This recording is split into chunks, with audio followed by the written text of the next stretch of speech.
Greetings, my dear ladies and gentlemen. It is, of course, Like Crypto here at it again, and today we are going to be reviewing the brand new Solana Seeker Phone, and we're going to be going through the specs, the operating system, and obviously we are going to be talking about the value proposition of the phone itself. In case you didn't know, the Seeker is the second phone released by Solana. The first phone was called Saga, which was priced at $500, and actually as an investment it did actually paid itself off, as the people who bought in early basically got over $1,000 of airdrops basically by just having the Saga phone, and technically almost $4,000 in case you also got the Klaynos and the Pengu airdrops on top of that. So in terms of an investment, Saga phone was a really good purchase. And obviously there is the assumption that the Seeker phone also might actually pay itself off. There has been already some airdrops which have been allocated to the people who bought the Seeker, and I'm going to be talking about more of that later down in this video. But let's talk about the phone itself a bit first. So using my frame of reference would be the original Saga phone. And in altogether, it wasn't exactly a phone that really broke the mainstream or anything. It was kind of clunky user interface on Saga. Let's be honest about that. It was not fun to use.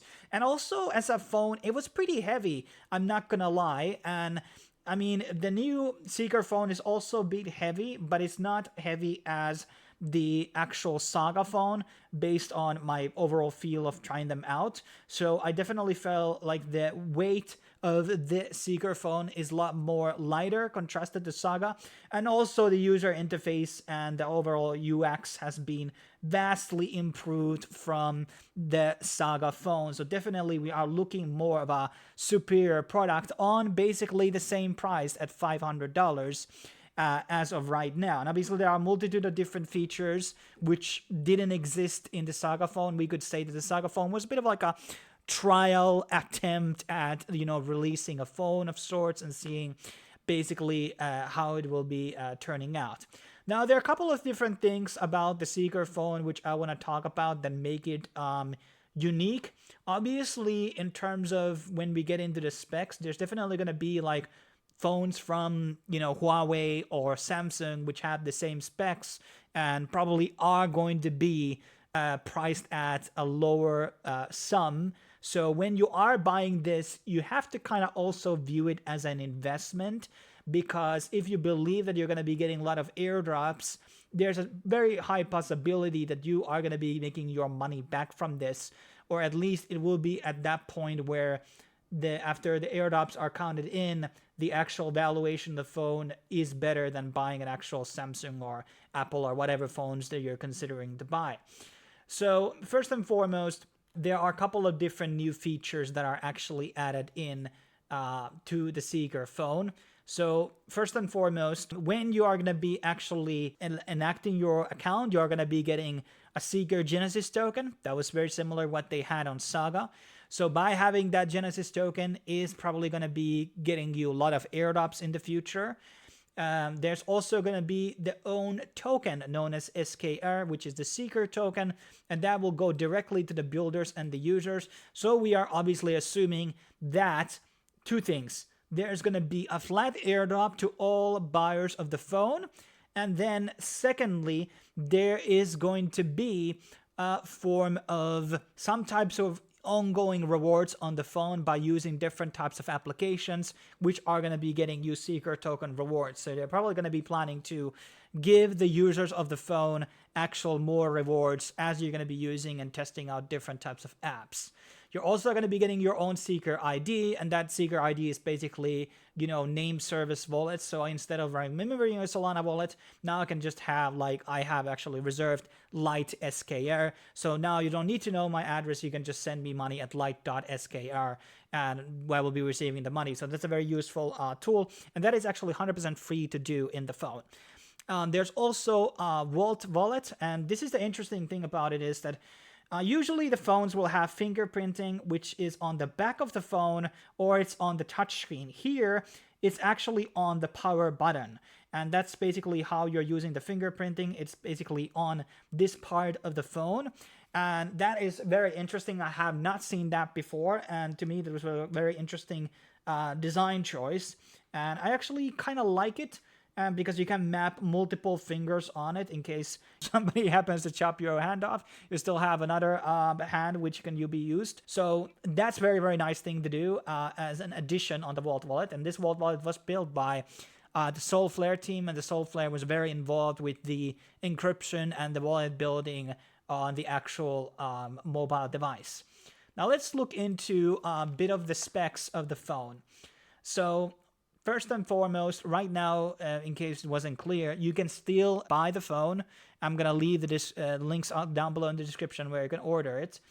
And basically, it has free shipping as of right now, but there is going to be taxes depending where you're going to be living.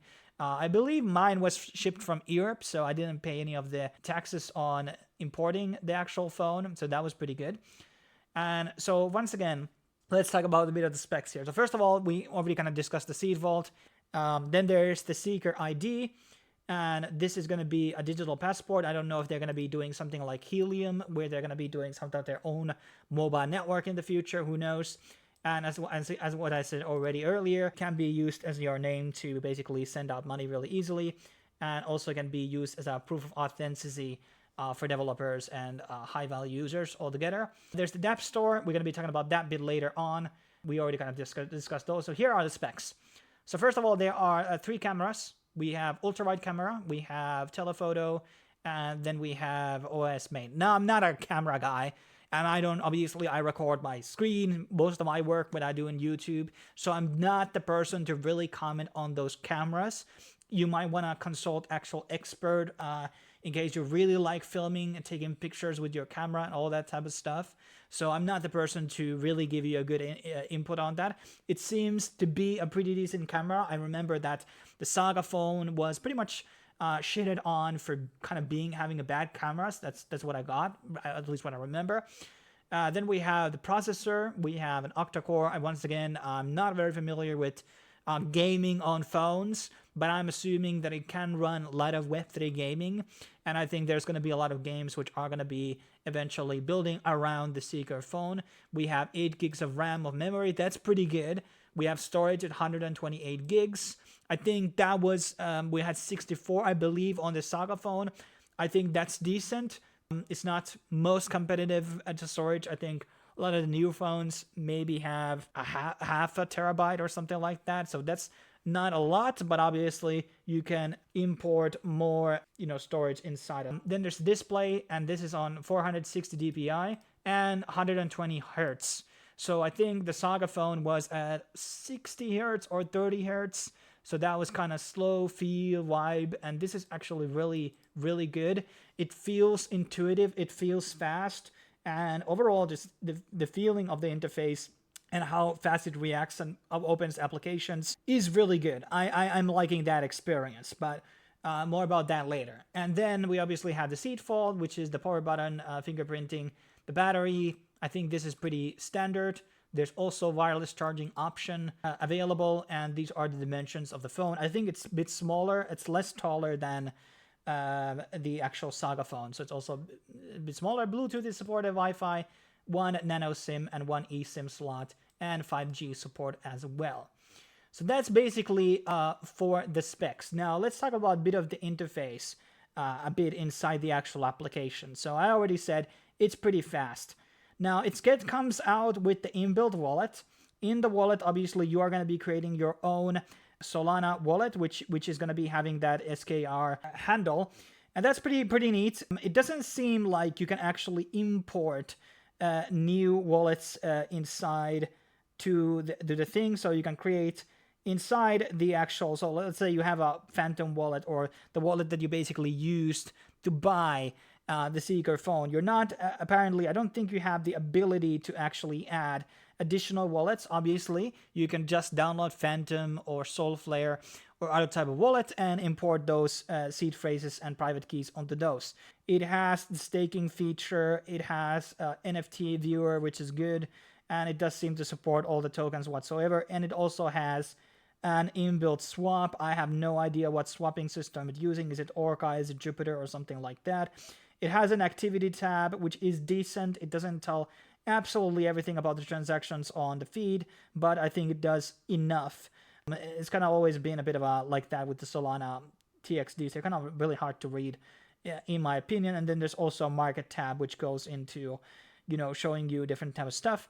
There is no burning feature, Solana rent feature built it into this wallet, which we talked about in the yesterday's video. So in case you're looking to get some free Solana, definitely check that video out as well. And then, of course, there is the dApp store. And then in the dApp store, you can obviously open different types of applications. And there's going to be, obviously, some that are exclusively to this app store. And then there's a lot of things that we have talked about before in the channel. You have your Brave browsers there. You have your Bognado Cash and AI apps and backpacks and soul flares and all that type of stuff. So the application, pretty good. And only negative thing I have to say about it, so I'm using Samsung phone right now, is that in the Samsung phones, there's these 3 buttons in the bottom. One is the back button, one is the view of all of your tabs, and then there's the one that takes you to the home screen. I love that interface. It's so much more convenient, and everything else that's not like that is something I dislike. So this one is kind of like having the one space bar on the bottom. I don't like that interface, and that's probably the main reason why I would not change from my own current Samsung phone into this. This is going to be my backup phone, and maybe I'm going to use it with another SIM or something like that in the future. But overall, like, that's the only negative that I can really say about the wallet. It does have flash flights and all those other things, which are pretty decent. Now, there's also a statement that was made by the actual head of the Seeker phone. This is something I'm going to play you a small clip over here. Forward, the discovery of the best apps on Solana is something we're really passionate about. And so trying to build out programs that give them the opportunity to connect to users and bring those reward programs, bring those incentive programs is really important. We're starting in September. At least one app each week is going to be brand new in some way. Emmett Hollier is... So basically what he was saying there, that there's going to be new apps that are going to be launching on September, and those apps are A, going to have airdrops, or B, you're going to be getting extra points or extra, benefits. Like I think when they had Get Grass application on Saga, you were getting a multiplier on your points by running it on your Saga phone. So we're going to be seeing a lot of applications being launched on September. So right now is a good time to FOMO in and get your phone before September starts, as you're going to be getting all of these potential reward programs and airdrops, which Seeker is basically partnered with. When they were initially selling the phone, they had this big list of different applications that they had partnerships with. And I'm assuming that a lot of those blue chip projects out there are going to be definitely doing some of those partnerships. Now let's kind of go a bit more into those airdrops. So far, people who did pre-order this phone have received around $120 in worth of airdrops. The most significant being Mew, which was around $100. I don't know if this is the current price or the price at the actual when the airdrop occurred. And then obviously there is a couple of things that have been announced but have not been our airdrop yet, like Send, for example, and Woofy. And was there something else like a Weedy for also as well? So we don't know what is the status with those, but we're going to be expecting that there's going to be airdrops that are going to be conducted to the Seeker phone buyers. Also, something that I do want to mention is the Solid cases. These are not official cases by Seeker. So when you actually go into actually ordering a phone, so this is the store page, continue, it will actually try to sell you a $25 protective case. I did not buy one because I bought the Solid cases, and the Solid cases actually are roughly a bit more expensive. I bought the King Bonk one, and the thing with these is that if you buy one of these cases, you're going to be getting Soulbound token for Solid, and they're going to be doing Solid token airdrop for the people who are buying these cases. And they also have confirmed other airdrops which are going to be dropped into these case holders who buy these cases. So if you're looking for an extra case, and finally, actually, both the case and the phone came out to me on the same day. So that was pretty nice. So this is also not going to be one of those potential airdrop angles. And once again, it's only like $40 for the most cheapest ones. Currently, there might be I don't know what is the quota time that you're going to be getting the actual thing, but you're going to be getting the token immediately when you buy it. So even if you don't have the case, you're going to be getting the airdrops regardless. And even if you're going to be buying maybe a bunk or let's say Mecha Monkey or the other Monkey type of thing, these specific projects might do an airdrop by supporting their case. So there's that angle too. And I remember Pengu also had their promotion for the case as well. So that was also something that was interesting.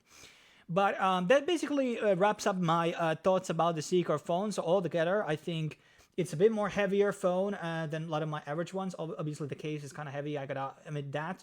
And the interface and everything is pretty good. And obviously, if you would be buying the phone in 2 years or something, maybe the value proposition wouldn't be as good, as a lot of those airdrops have already happened by at that point. So it's working as a hardware wallet for you. And obviously, by the way, that hardware wallet does not support anything except outside Solana. So that's a kind of bit of a minus side, but it's kind of like a minute thing.